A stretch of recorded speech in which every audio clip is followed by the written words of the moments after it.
This man's story is guaranteed to break your heart. His name was Henry Rathbone, and he appears in every single picture trying to save President Lincoln's life. Rathbone was a distinguished military officer and a close friend of the president.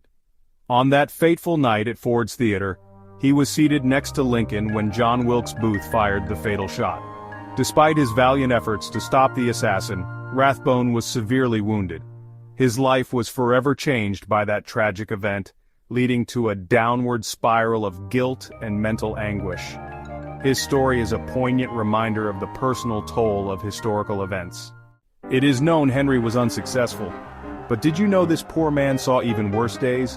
He tragically suffered from survivor's guilt and became delirious. 18 years after the assassination of President Lincoln, Henry Rathbone, once a respected military officer, found himself in a state of mental chaos.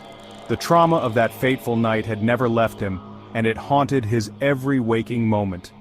His mind, once sharp and disciplined, had become a labyrinth of dark thoughts and uncontrollable emotions. In a tragic turn of events, he would go on to shoot and viciously stab his own wife Clara to death. The act was not just a crime of passion, but a manifestation of his deteriorating mental state. Overwhelmed by guilt and despair, Rathbone then tried to end his own life. He attempted to stab himself in a desperate suicide attempt, but his efforts were in vain. The wounds he inflicted were severe but not fatal, leaving him physically scarred and mentally broken. His once promising future had crumbled into a nightmare of his own making. When the case went to court, the jury was faced with the harrowing details of Rathbone's actions and his evident mental instability. He was found not guilty by reason of insanity, a verdict that reflected the understanding of his profound psychological torment. Rathbone was committed to a mental health facility, where he would spend the remainder of his days.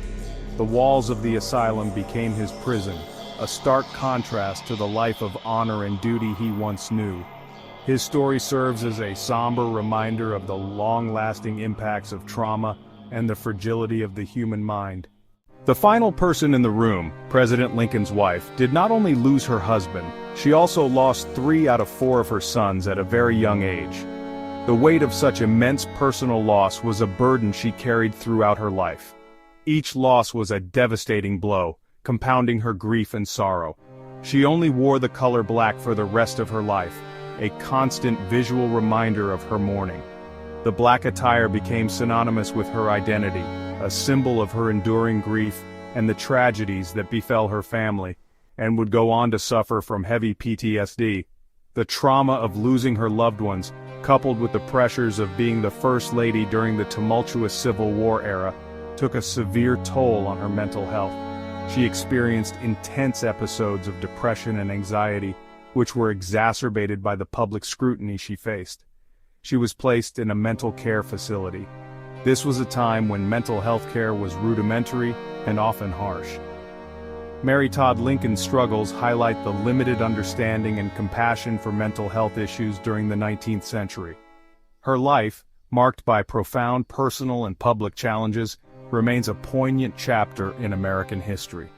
And in all honesty, it wouldn't be wrong to say John Wilkes Booth killed all 4 people that night.